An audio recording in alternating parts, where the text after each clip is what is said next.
আমরা যখন বুঝেছি যে অন্য উপদেষ্টাদের দিয়ে আমাদের আসল দাবি, সত্য দাবি, ন্যায় দাবি আদায় হচ্ছে না, বাধ্য হয়ে আমরা ওনার সাথে দেখা করতে চেয়েছি এবং আমরা প্রেস সেক্রেটারি মহোদয়কে ওনাকে ধন্যবাদ জানাই। ওনাকে বলেছি যদি আমাদের দাবি যৌক্তিক হয় দয়া করে আমাদেরকে বসতে দিন। দেশের এত বড় একটা ইস্যু, বিশ্ব ইজতেমা, এত গুরুত্বপূর্ণ একটা আমাল, মুসলমানদের সম্মানের বিষয়, বাংলাদেশের সম্মানের বিষয়, কেন আমাদের আমির আসবেন না? আমি পার্সোনালি ওনার সাথে ত্রিনিদাদের ইজতেমা ছিলাম, আমি মরক্কোর ইজতেমা ছিলাম, 2বার মালয়েশিয়ার ইজতেমা ছিলাম, আমি গত মাসে ইথিওপিয়া এবং সাউথ আফ্রিকার ইজতেমা ওনার সাথে ছিলাম। সারা বিশ্বের আলেমরা যাচ্ছে। সাউথ আফ্রিকার ইজতেমাতে 110টা দেশ থেকে মানুষ একত্রিত হয়েছে। মাওলানা সাদ সাহেব বাংলাদেশে আসছেন না বলে বিশ্বের লোকজন আসছে না বাংলাদেশে।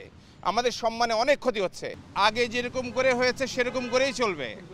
এই দেশে হাজারো মানুষ মারা গিয়ে নতুন একটা অবস্থা দেশে তৈরি হলো, একটা ডেভেলপমেন্ট তৈরি হলো, মানুষের মধ্যে একটা জাগরণ আসলো। আর এই সরকারেরই উচ্চপদস্থ এবং গুরুত্বপূর্ণ উপদেষ্টা বললেন আগে যেভাবে চলেছে সেভাবেই চলবে। আমরা ভীষণ রকম হতাশ হলাম। পরশুদিন আমরা আবার বসলাম, আমাদের কোনো দাবি দাওয়া না মেনে ঠিক আমাদেরকে পরে ইজতেমা করতে দিয়ে এবং মাওলানা সাদ সাহেব বাংলাদেশে আসতে পারবেন না জানিয়ে যখন দিলেন তখন লোকজনকে আর সামাল দেওয়া সম্ভব হলো না।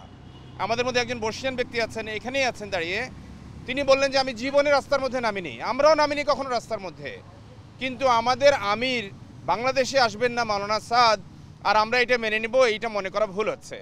আমরা বাধ্য হয়ে মিস্টার ইউনূসের অ্যাপয়েন্টমেন্ট চেয়েছি, তার সাথেই কথা বলতে চাই। তাই আমাদের আমিরের নামে প্রায় শতাধিক মিথ্যা তহমত অপবাদ দিয়েছে, যা সম্পূর্ণ অবান্তর, অভিত্তিক। এ কথা আমাদের আমির কখনোই ভুল অক্ষরেও বলে নাই যে আল্লাহর হাতে হিদায়াত নাই। এই ধরনের মিথ্যা কথা বলে বলে জনগণকে উস্কাইছে, আর তার কারণে আজ প্রায় 6 জন মানুষ আমাদের হত্যা হয়েছে। 6 জন মানুষ আমাদের হত্যা হয়েছে। আমরা এই পর্যন্ত ধৈর্য ধরেছি, বিগত সরকারের সময় আমরা নির্যাতিত হয়েছি, আমরা হত্যা হয়েছি। এখন আমরা এই সরকার থেকে, এই বর্তমান গভর্নমেন্ট থেকে চাচ্ছি যে আমাদের আমির সাহেবকে আনার ব্যাপারে সমস্ত ব্যবস্থা করে দেওয়া হয়। মাওলানা সাদ কান্দুরি যেন আগামী 5 দিনের জোর, আগামী মাসের 20 থেকে 25 তারিখ, তাতে যেন উনি আসতে পারে। যে কোনো সময় আমাদের আমিরকে আমরা আনতে চাই, আমরা ওনাকে যে কোনো সময় আনতে চাই, ওনার উপরে কোনো নিষেধাজ্ঞা থাকবে না। আমরা এই দাবি নিয়ে ওনার কাছে আসছিলাম। আলহামদুলিল্লাহ ফেরেজ সচিব শফিক সাহেব এসে আমাদেরকে রিসিভ করেছেন।